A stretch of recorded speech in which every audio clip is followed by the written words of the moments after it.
It sounds like tough times in Dayton, Ohio, when you hear about the thousands of layoffs at We have General hit Motors. double digits on the unemployment rate now, and this is the highest since the early 1980s. 598 employees will lose their jobs when the company pulls out of here. Has become ground zero for America's overdose crisis, killing more people across the country. 911 was the address of your emergency. Federal and local officers are involved in cracking down on the heroin problem that's growing in Dayton. Ohio, where officials say they are on track for 10,000 overdose. The heroin problem now. The economy is so bad right now, and the job loss in the Dayton area. Big state for Donald Trump. Donald Trump has won the state of Ohio. It's just going to cause economic destruction to this area. But I think it's starting to come back.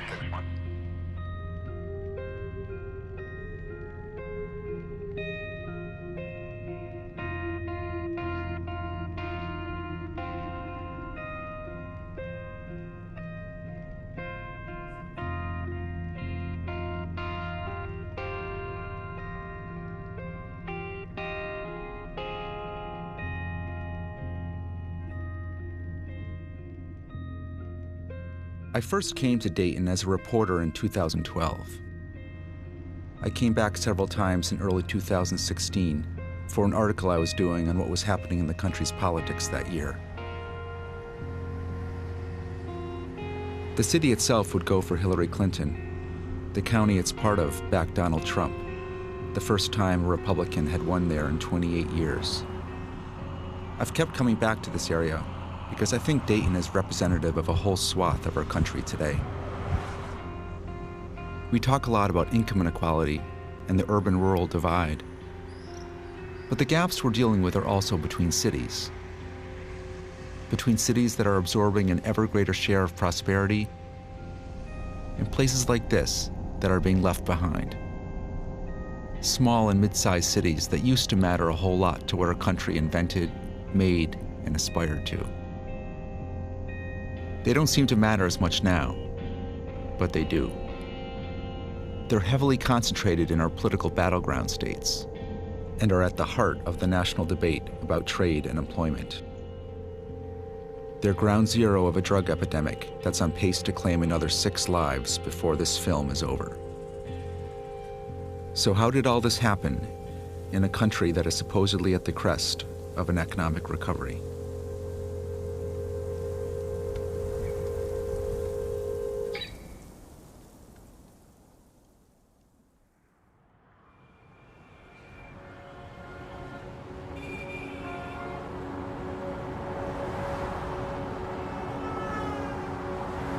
The poverty rate in Dayton is 34.5%, which is nearly 3 times the poverty rate nationwide. And remember, this was the place that just a few decades ago was an epitome of American wealth and prosperity and ingenuity. Now, more than 1/3 of the people in the city are living in poverty.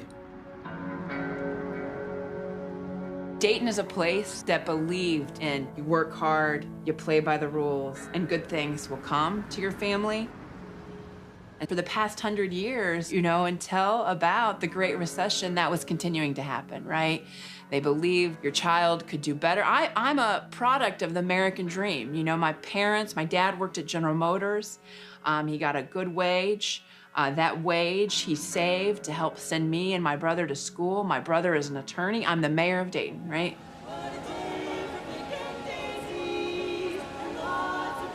I don't know if a girl that's 20 years younger than me, her dad's not going to get paid the kind of wage and have the kind of pension my dad had. And so the cost of college will be out of reach for her. And no, I don't think that she'll get there. This assessment of Dayton is hard to reconcile with the city's extraordinary past. It's no exaggeration to say that Dayton was once the epitome of industry and ingenuity in the American heartland. Dayton, Ohio was the Silicon Valley of its age. It was the center of the most important inventions.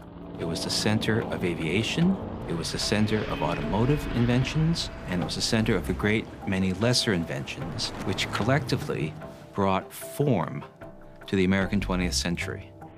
Orville Wright piloted the crude flying machine in the now classic 140-foot, 12-second first flight.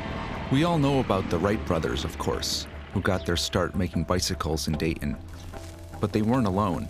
In the early 1900s, Dayton was filing more patents per capita than anywhere else in the country. One of the most important was the cash register, which revolutionized the retail business and made National Cash Register a dominant presence in Dayton.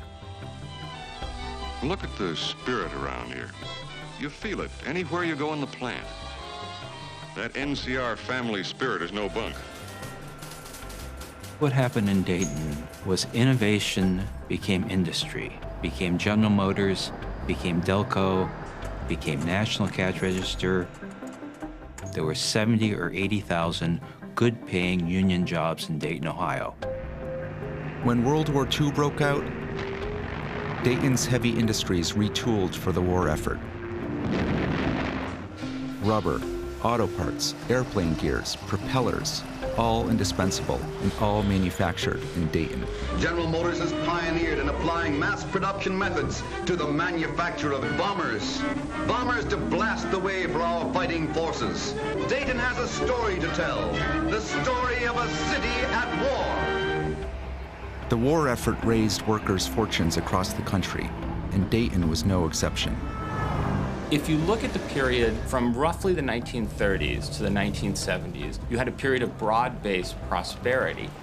The middle class and those at the bottom saw their incomes rise more quickly than those at the top. Tens, hundreds of millions of Americans over time became owners of housing for the first time.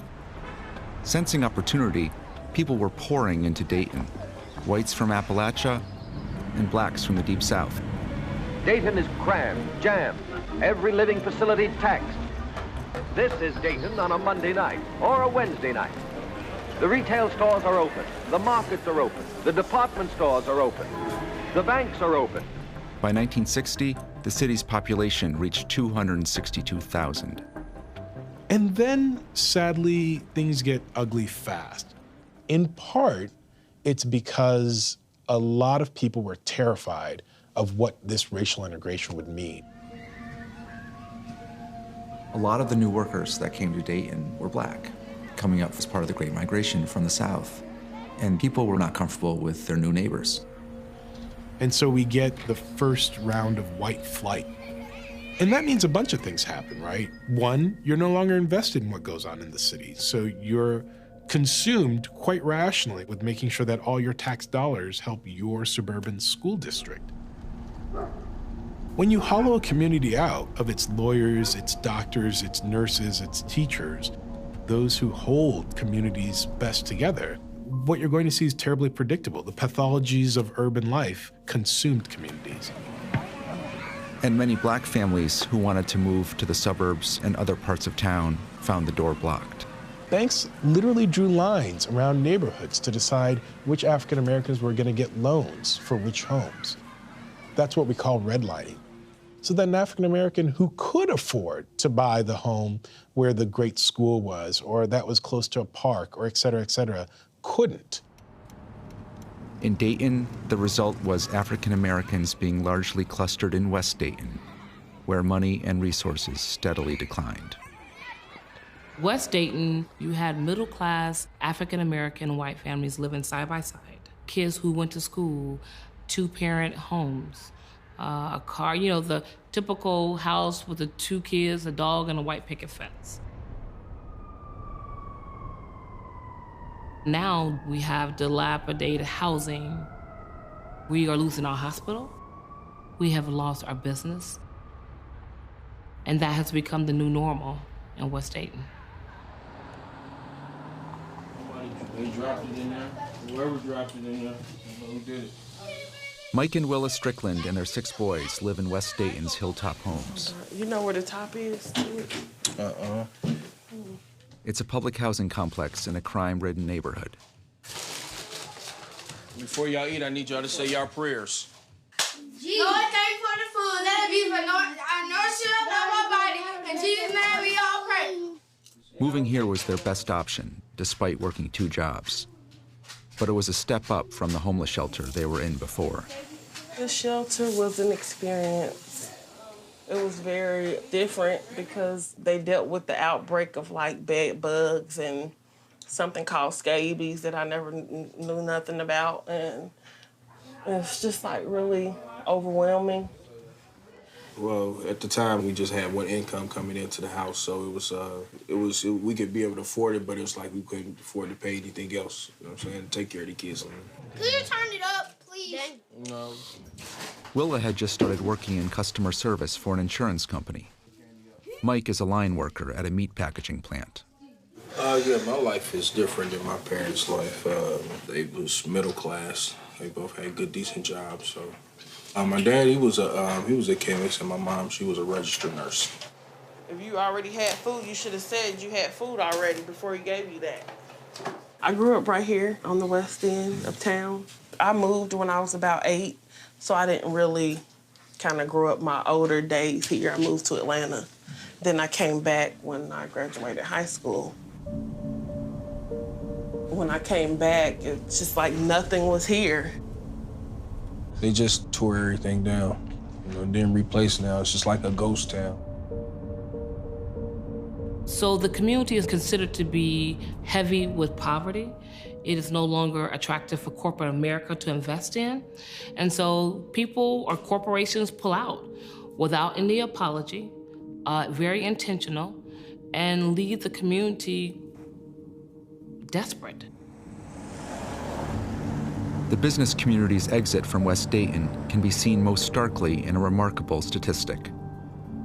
While an estimated 40% of the city's population lives here, there are no grocery stores to serve them. It's not a problem confined just to Dayton. Millions of Americans live in one of these so-called food deserts. So essentially what we have here in West Dayton is no sustainable way to access fresh foods. This is an abandoned Kroger parking lot. The store has been closed now for about 20 years. There is no place to buy a baked potato. There's no place to get a cup of coffee, to have a sip of tea. You can't even buy a salad here. If you want to buy a salad in West Dayton, the only place you can get it is at Burger King or a McDonald's. As West Dayton has been falling behind the rest of Dayton, on a larger scale, cities like Dayton have been falling behind the more prosperous parts of the country, going back decades. If you look at the decline of manufacturing and the decline of areas where it once was vibrant, the real turning point is the late 1970s. Starting in the late 1970s, corporations started to much more aggressively push back against labor unions. And they did so in part because the economy was becoming a bit more global, so they were able to threaten that they would move production overseas. And so we saw a plummeting of the role of labor unions precisely at the time the inequality was rising. And then the Reagan era ushered in tax cuts for the wealthy and a wave of deregulation. At the same time, shareholders started exerting more influence on the way companies did business. You had bankers sitting in New York, corporate executives, boards, far away from these communities that thought, labor was expendable. And unfortunately, we have this idea that what's good for Wall Street is good for everybody else. Wall Street was pushing a lot of companies to offload labor costs from their balance sheet, outsource jobs abroad. In 1993, Bill Clinton signed NAFTA, which sped the flight of many auto parts makers from the Dayton area to Mexico, a deal President Trump has since been harshly critical of. The worst trade deal ever made by any country, I think, in the world. But many economists say that the biggest hit on manufacturing areas came in 2000, when China was admitted into the World Trade Organization, which still echoes today in the trade war between the US and China. When globalization happened, when the loss of the dominance of organized labor happened, that wealth was not in just one place. The wealth here was across a whole community. And when a community sits on that, and that's what they were created from, and that goes away, that's where you see such a struggle today as we move forward to redefine our economy now. From 2001 through 2007, the Dayton metro area lost almost 23,000 jobs. Delphi is really scaling back their production here in the United States. A lot of that work is going to Mexico and China. To put it another way, nearly 1 in 3 local jobs in manufacturing vanished during that time. And things only got worse from there. Today we're announcing our plan to, over time, cease production at 4 GM truck assembly plants.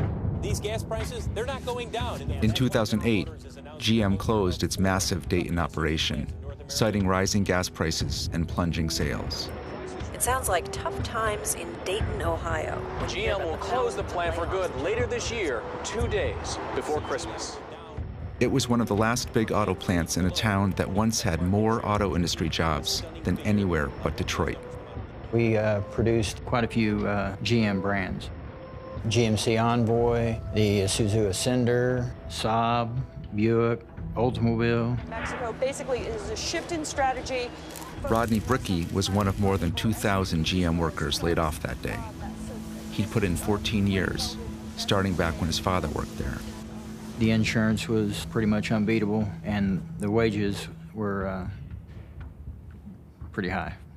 I'd say it probably averaged out around $35 an hour. When the plant closed here, economically, it was devastating for this area, because when you're making that kind of money and something like this closes, it's next to impossible to find something that's compatible with that kind of wages. Unemployment, which now stands But the problems for Dayton and the rest of the country were about to get worse. Americans could lose their jobs. Major financial institutions have teetered on the edge of collapse, and some have failed. The numbers of job lost, 190,000 jobs. The global economy was melting down on its way to the Great Recession, and it was taking Dayton down with it. Unemployment rate is worrying, John. It's kind of like a 1-2 punch. I mean, we had vivid memories of what happened in the 1970s. It wasn't that long ago, and it was like, oh no, not again. Now to Ohio, where the economic signs are not good. In fact, they're going from bad to worse.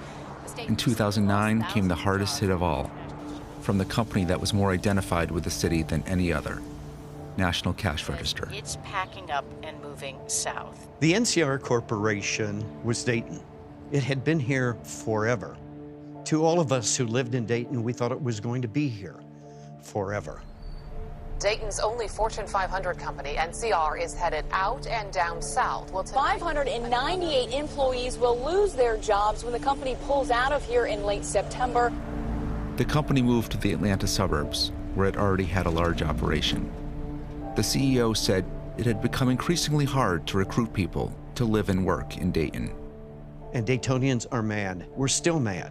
That took a piece of our soul, and this community has not recovered yet from the loss of NCR. You still hear people talk about NCR leaving the community. It's a scar. It's a story that's been repeated in many small industrial cities all across the country. There's a really fundamental change happening in the economy. You think about where wealth lives, it basically lives in a couple of places. It lives in financial assets, so on Wall Street, or in intellectual property, so in Silicon Valley. It's in a handful of people, handful of companies, and you've had no real growth in the underlying economy. You've had wage stagnation for 20 years, and so the bottom falls out. There's nobody earning any money, there's no one left to buy stuff, and these economies collapse.